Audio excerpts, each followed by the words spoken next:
Sidekick? Not your sidekick.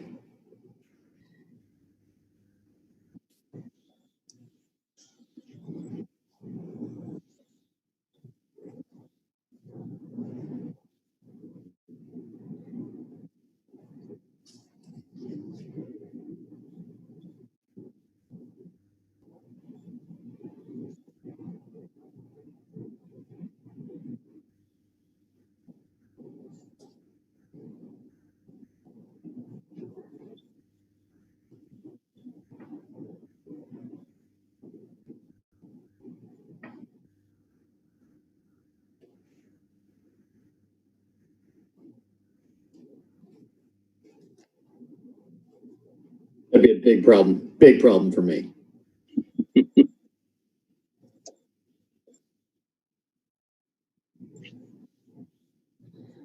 Yeah.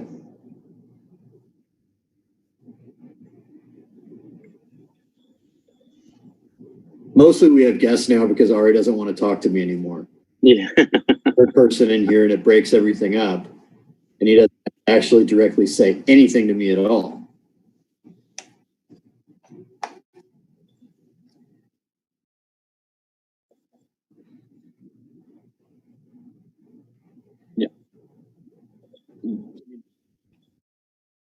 Yeah, Jarrett, am I going to run out of steak? That's a very good question. The short answer is no. There really was a meat shortage, however, and to kind of break it down, I'd like to kind of start at the beginning of kind of the quarantine situation.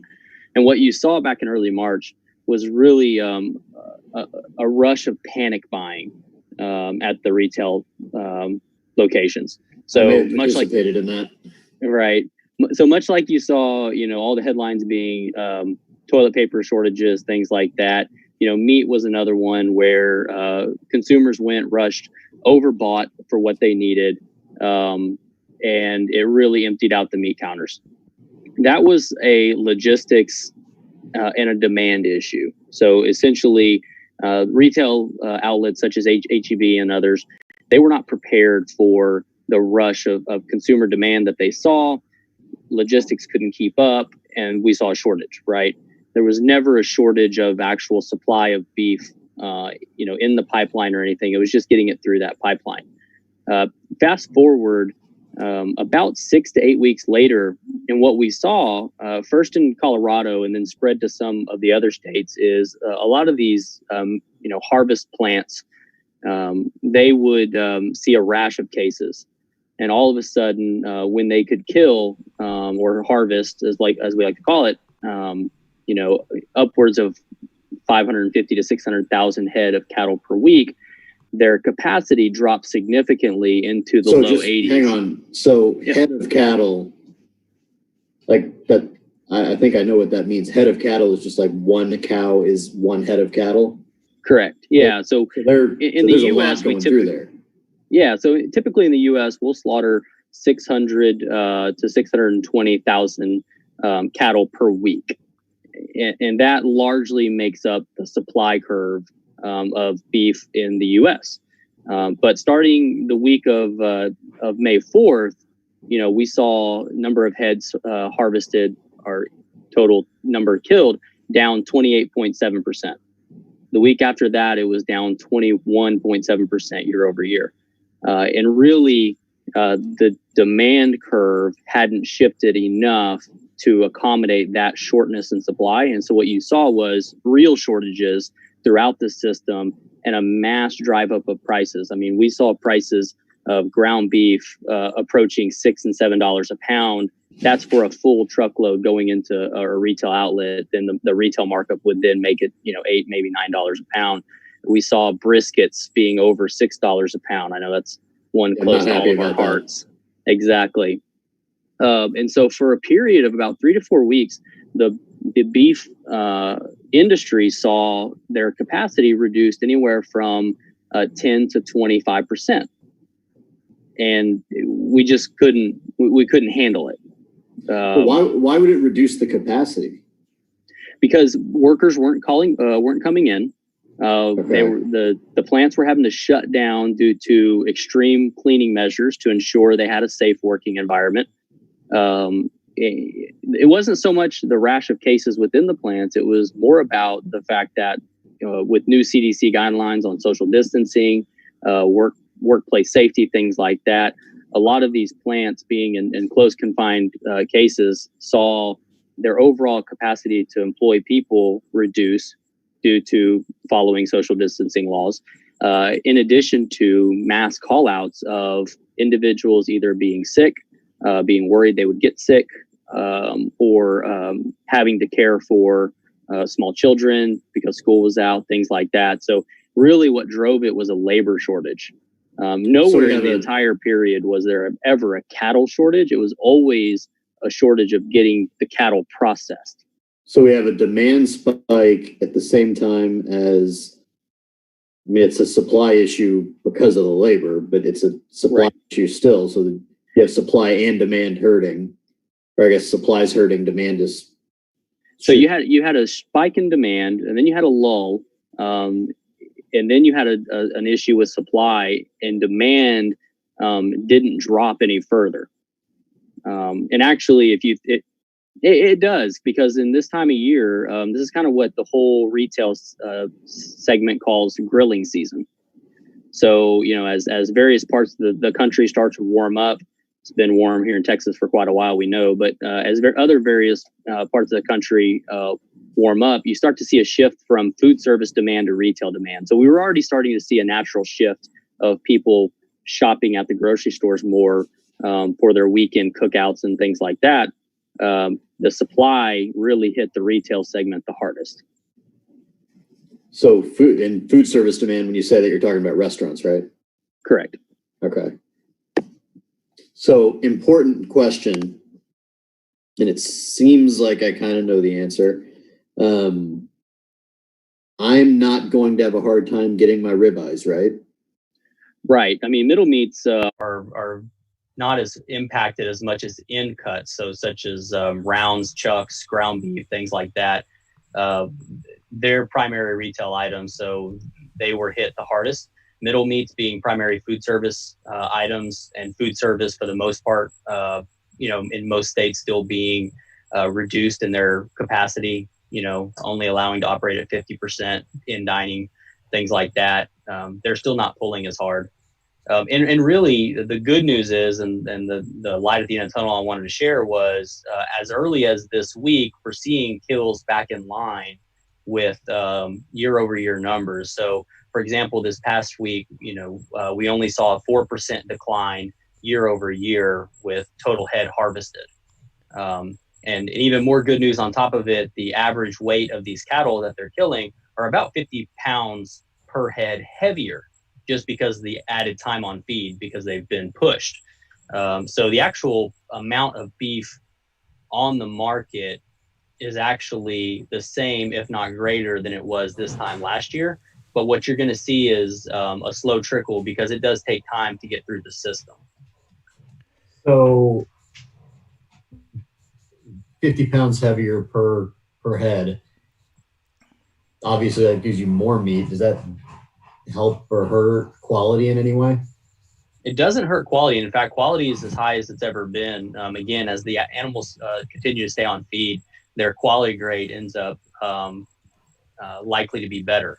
So the choice cutout percentage, which is a metric that the USDA takes, which is the total number of head that grade USDA choice, has actually been over 80% over the last 2 weeks. So quality has been phenomenal. It will probably hurt over the next several months due to the heat, because heat causes stress on animals. But for right now, quality is actually at really good levels, higher than they would traditionally be. So there was a stretch in which demand couldn't be met, and you're basically saying that was because the processing plants were having to close because of ants. So correct. At this point, those issues aren't here. What about if this happens again? Yeah. The flu season comes back around. Like what are the plans or what are the contingencies to sort of stop that from happening? So a lot of the plants, and one number that I was given, by an industry source, told me that to retrofit these plants to follow social distancing guidelines, to ensure that there was, workspace separation, that there were adequate facilities to house things like that, could cost upwards of $1 million per facility. A lot of them are making those, investments. So you would hope that if this comes back around for a second round, like a lot think that may happen, a lot of these plants will be better prepared to handle and be better prepared to follow CDC guidelines to ensure that their workforce is safe and able to work. So the plan would be confident to basically change the dynamic of a processing plant and ensure that they're up to code essentially, and then Correct. that won't slow the process at all. When you said $1 million, which to me sounds like a lot of money. Is that a lot of money in cattle land? I mean, I don't. For some plants, if they're smaller regional plants, it's a lot of money. And it really eats into an already thin margin. Right. For some of the larger plants, it's a lot probably easier for them to manage and do that. The good news is somewhere in upwards of 80% of the U.S. kill is actually controlled by 4 companies. And so having that sort of consolidation really helps streamline overhead costs and allows them to make investments like that without really the beef industry is extremely low margin. We're talking single digit margins. Wow. The biggest complaint lately has been that, they have been probably making record profits, due to the fact that cattle prices are lower and the meat prices spiked. However, I'd contend that, they were pushing through 30% less animals. And so even though they were getting higher prices, probably still didn't do a whole lot to cover fixed overhead. And you mentioned, you said, so cattle prices themselves dropped, even though the meat prices were increasing? Right, because they couldn't process the cattle. Okay. So there was a decreased demand in live cattle. And that's where a lot of people get upset, is that they see cheaper cattle prices and wonder why it's not reflecting, in the beef industry. And essentially you had a clog in the system where you couldn't process these animals. So you were left with a glut. You had excess animals, but yet by not being able to process enough beef, you had less beef. So if I'm buying a cow from you, I'm paying less for that cow than I normally would. I just wouldn't be able to turn it around as fast as I normally would. Right. Because of that. Okay. Correct. That makes sense. Yeah. This is Steak, Bourbon, and Sports, and we are discussing whether or not we're actually heading towards a meat shortage during COVID-19 with Jarrett Hudek, the Chief Product Officer for Martin Preferred Foods. So what is Martin Preferred Foods, and what kind of issues did you guys see through the pandemic?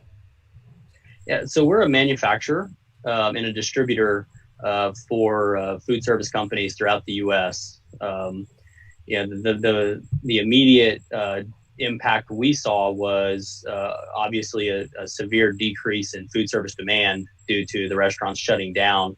Not only in Texas, but we service clients from California to Florida. All of them, still rely heavily, even if they're a fast casual chain, they still rely heavily on in dining or in-room dining. And with that being shut down, they saw a severe decrease in sales. We've been fortunate that we've not been impacted, much more beyond that. We've been early in adopting a lot of the CDC guidelines, ensuring workplace safety. We've been remote for all positions that can be remote. So it's been a learning curve, but one that I think will come out stronger for and have a clearer vision of how to pivot and adapt.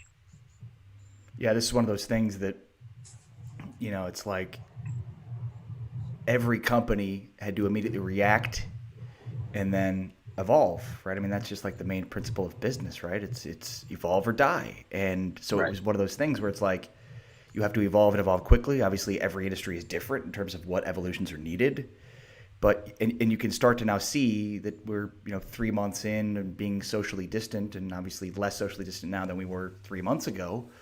But you can really see the businesses and the industries that are going to be impacted by it. And then the other side of that too is what businesses will be successful coming out the other side. And it's like, if you didn't learn your lesson, when this happened, because though you could have prepared for a pandemic, it was very unlikely because nobody really was.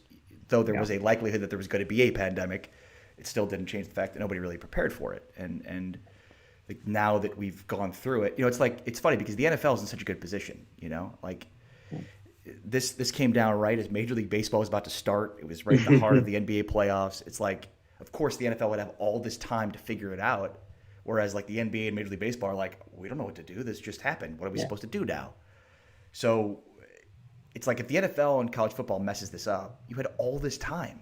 You don't get that excuse. Whereas all these other businesses and industries, like, they are trying to figure it out and evolve in real time and figure out the best way to evolve in order to save their business, because that's literally what it's coming down to for the majority of businesses out there.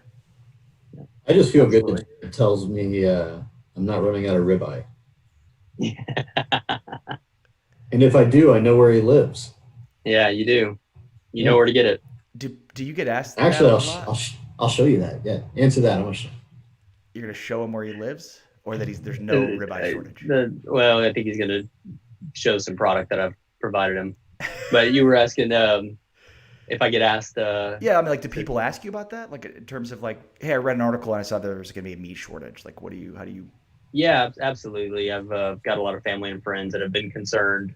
I've had several that have reached out when they can't get product at their local retail outlets, asking if I can, sell them product, and we've been happy, and we've been able to launch a direct to consumer avenue for any of those that would like to, buy restaurant quality steaks, like Jeremy's waving around. That is big. For use at home. So, what do you guys? Everybody bother Jarrett and say, hey, I saw this big tomahawk ribeye that Jeremy was waiting on the show, and he says he got that from you. So I'll tell you, what the first thing that goes when there's a labor shortage is that cut. Why? Is that like more labor intensive? Yeah, it goes down a different line. So it's like specifically the tomahawk or all ribeye? Yeah, it's a special. Yeah, the tomahawk. It's a specialty cut. So when they have to reduce SKUs to try to just push product out the door, that's one of the first ones they cut. Interesting. Wow. Well, it's kind of a useless steak, isn't it, Jeremy? Well, it's not useless. I just think it's a ripoff. Yeah, it's a wow factor, a presentation factor. Yeah, like I can look at this ribeye that's on here and know that it's going to be delicious. But if I'm paying for meat by the pound, which when Jarrett doesn't send it to me, I am. There's like this whole section of bone here. It's not attached to the meat, has weight that I have to pay for. Yeah. And sorry, Jeremy, you're just out the extra money if you want a tomahawk. I prefer the free kind, and which this one. So when it's free, I'm always happy to do it. All right. So what are you guys drinking tonight? I am drinking some Starlight Distillery rye. I have a friend named Greg who does picks, and he is considering doing a pick from Starlight. This is apple rye. It's 112 proof, and it's 4.5 years old. And it is, I can't tell what, char number 1. That means that the barrel is not overly charred. And it's pretty tasty stuff. I'm looking forward after this. I'm going to be trying some of their regular rye. You definitely get the apple in this, and I'm really excited about Starlight in general. There's not a lot of young craft distillers that I think are doing it right, but they seem to be. So, do they literally put apple in the barrel? Or is it like an added flavor? I don't totally know how that works, and it's not a additive, because you can't put additives in whiskey. I don't have any clue how they get that done. Yeah, I tend to stay away from the flavored stuff. Well, and there's some things you can do, like secondary barrels and that kind of thing, like age whiskey in a sherry barrel after it's done aging sherry, and that's totally natural because it comes out of the wood, and it's not like, hey, we're going to put this manufactured additive into the whiskey that'll make it taste like peach or whatever. So I'm all for experimentation and trying new things, and I'm glad I got to try this. I'm looking forward to trying the regular rye. They've got a heavily charred barrel and a very lightly charred barrel. So I'm looking forward to trying that. Excellent. Jarrett, what are you drinking? I got a bottle of Wild Turkey 1855 Reserve. So this is a 1992 release. 1855 was their Japanese export label. So that's actually the first batch of what we know in the States is rare breed that they produced. So one of my favorite. Jarrett is one of the foremost authorities that I know when it comes to Wild Turkey, which is actually how we started to become friendly, to the extent that we're friendly. Why Wild Turkey? So I mean, Wild Turkey just hits the spot for me, especially those older, early 90 bottlings. For me, they just have a thick, oily, viscous mouthfeel and a kind of a toffee, butterscotchy type note that I just really enjoy. It's probably been the most consistent for me in terms of variation between years, batches, things like that, expressions. I just feel like it's something I can keep going back to, that I kind of know it's familiar, and it never lets me down. So when you said that what you're drinking right now is a Japanese export, so are you telling me that it went from Kentucky, like that bottle went from Kentucky all the way to Japan, and now it's back at your house? And now it's back at my house. Yeah. So back in the early 90s, Japan had kind of America fever.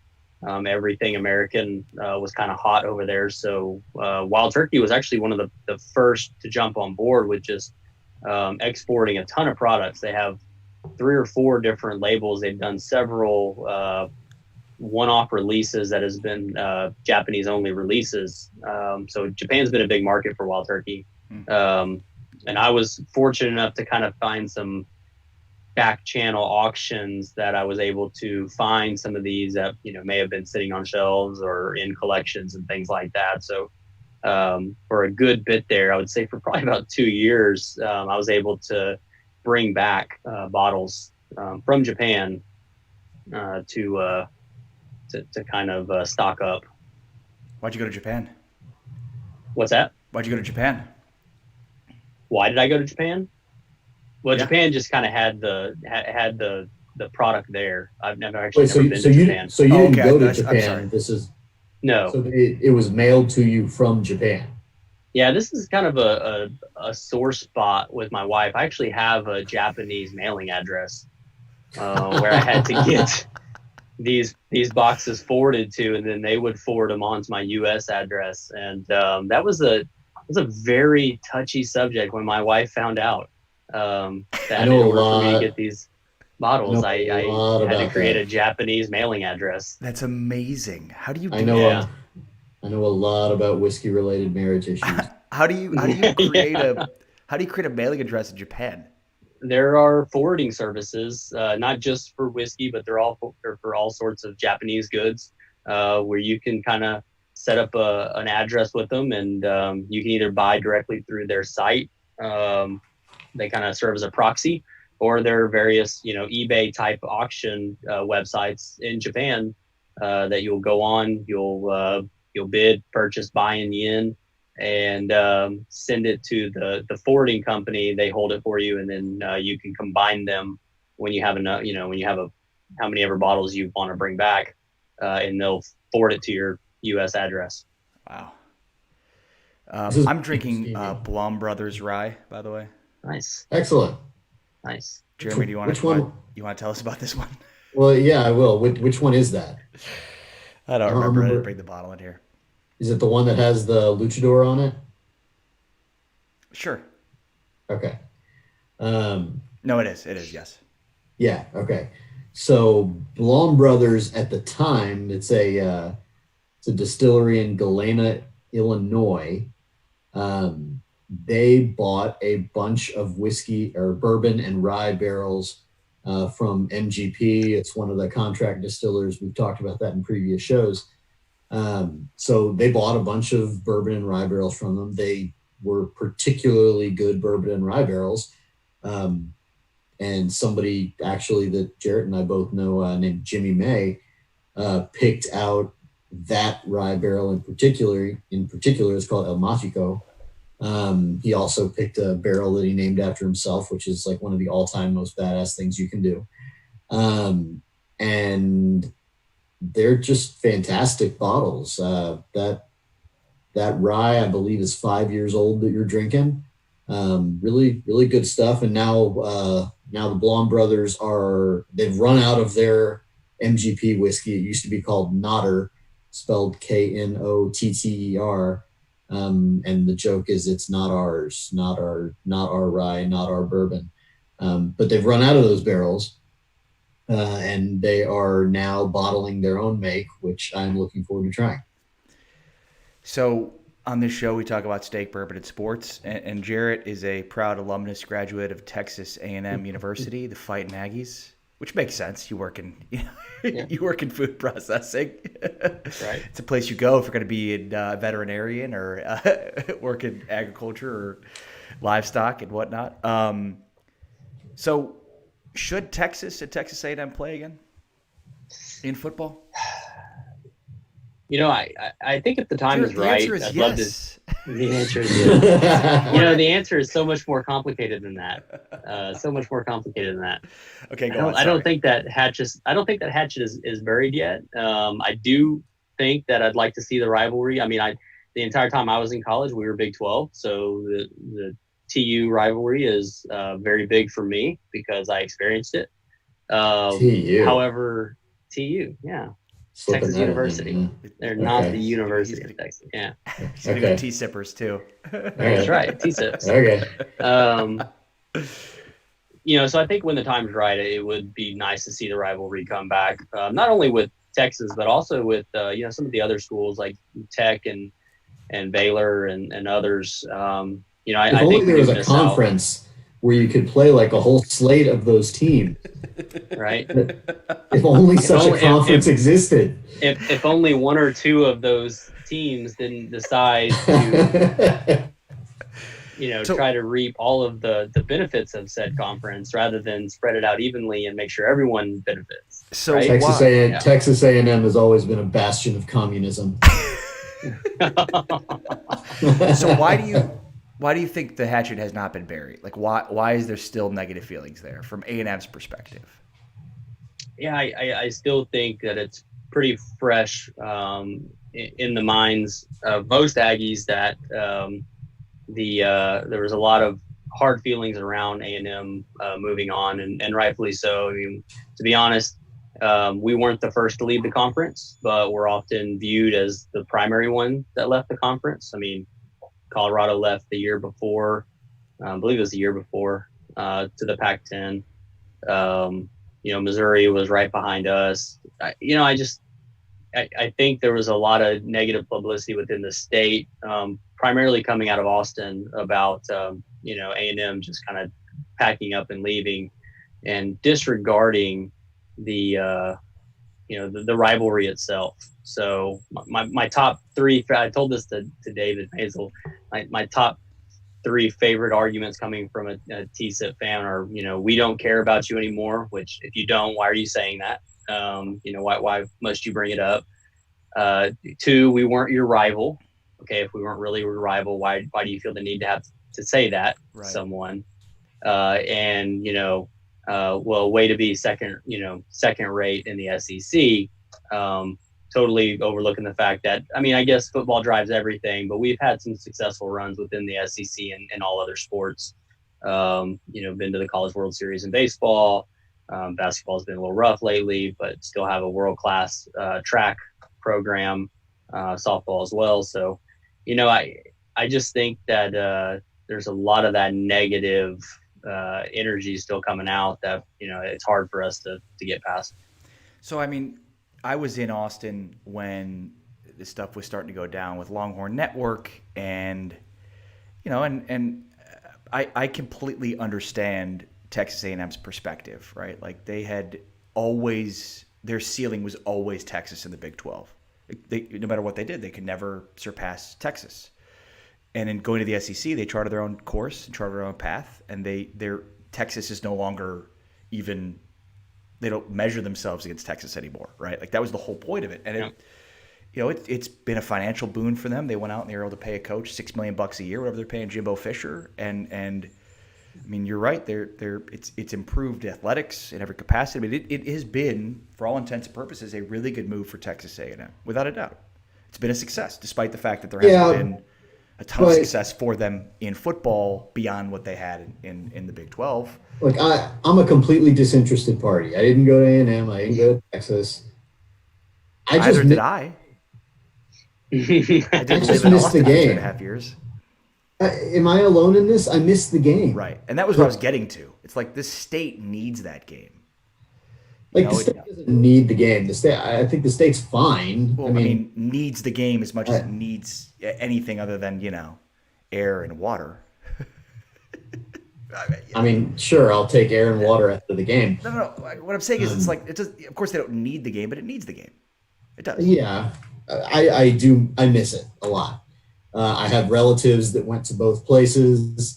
As someone who really likes needling people, it was an amazingly unique opportunity to needle kinds of people all at once.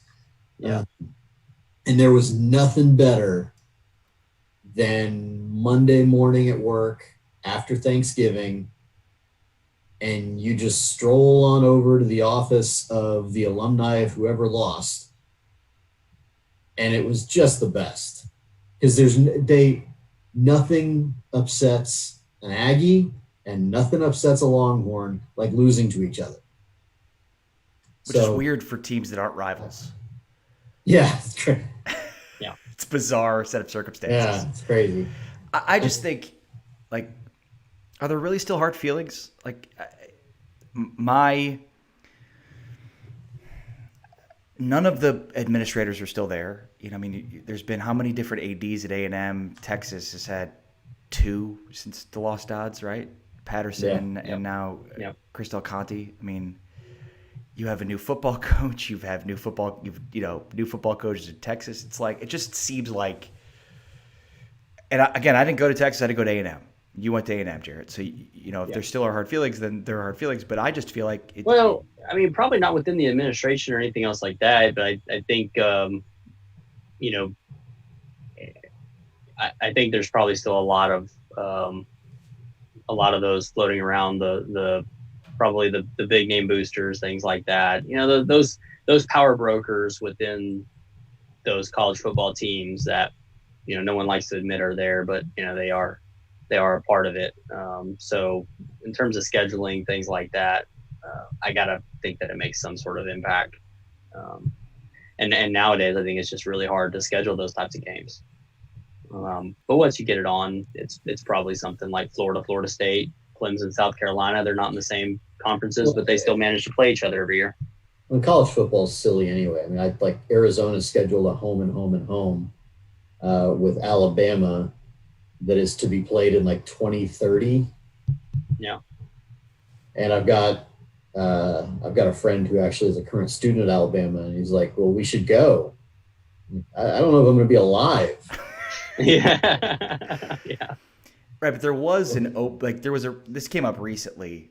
where Chris Delcati called Ross Bjork, the AD at A&M, and basically was like, let's do this. We got these dates. And Bjork's comment was basically like, we've moved on. And I think, Jarrett, to your point, that's not Ross Bjork saying that. That's the people who pay for Ross Bjork to be the athletic director that are saying that. That's. So I you're right. It's not the administrators. It's political, certainly in the state of Texas, and it's also, the boosters, the people who move the needle that still feel like. And from A&M's perspective, we don't have to judge ourselves with Texas.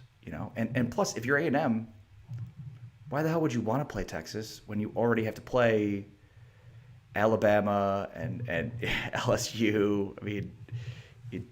Why would you add that to your, considering they had to play Clemson last couple of years? It's like, why else add other difficult, theoretically difficult games to your schedule? Theoretically, that is assuming Texas is actually good at football one of these years. This is such a WWE thing, and the athletic directors posturing with each other and nothing actually happens. I'll take your word for it. You know what? I'm gonna quiz you on this. Actually, we're gonna do this now. Yes. So 5 years ago, Ari and I had a podcast by a different name, and it came up on my thing the other day. And I've got this big long theory about sports is really just WWE. That's all it is. The outcomes aren't predetermined, but everything else is WWE. So what I've done is compiled a list. Miss me on paper. 5 different quotes. They are the exact quotes that we talked about on our podcast 5 years ago. And what I'm going to have both of you do, I'm going to read the quote out, and you guess if it's somebody associated with the NFL or if it's somebody associated with the WWE. 5 years ago, Ari failed this test. I suspect. What's failed? You got more wrong than you got right. Thank you. Okay. I'm glad you explained that. Let's start out easy. So I know this is a Bible quote, and it's been in Pulp Fiction and all kinds of other things, but did the person who said, "I will strike down upon you with great vengeance and furious anger," was that and he said it in a serious kind of way, is that and someone associated with the NFL or someone associated with the WWE? Or are you first? NFL. Jarrett? Yeah, I gotta say NFL. Well, Stone Cold Steve Austin said that. You're both 0 for 1. Nice. By the way, did you document which ones I got right the last time we did this? No, but I can go back and figure that out. Actually, I think you got that one right last time. Damn it. So really moving in the wrong direction for years. Outrageousness is nothing more than a way to wake people up. Ari, NFL or WWE? Can you repeat the quote? Outrageousness is nothing more than a way to wake people up. Let's go NFL. Okay, Jarrett? WWE. Former Chicago Bears quarterback Jim McMahon. No. So Ari's on the board, Jarrett's 0 for 2. There's a spirit that grabs every one of you guys. It's in all of you, but the question is, how much time are we wasting? WWE, that quote makes literally no sense. Okay. WWE, Jarrett? I'll say NFL. Okay. Ray Lewis. Damn it. So sounds like Ray Lewis. It sounds like Ray Lewis. It makes no sense. You're both 1 for 3. I got 5 of these. Let me tell you now, a man of my position can afford to look ridiculous at any time. WWE. Okay. Yeah, I gotta say WWE. Macho Man Randy Savage. You both nailed that one. Who never looked ridiculous. Never. So you're both 2 for 4. This one is to get you over Mount 500. It's a big one. He put his finger in my face and said, "You know what a rut is? It's a casket with both ends out, laying in an open grave."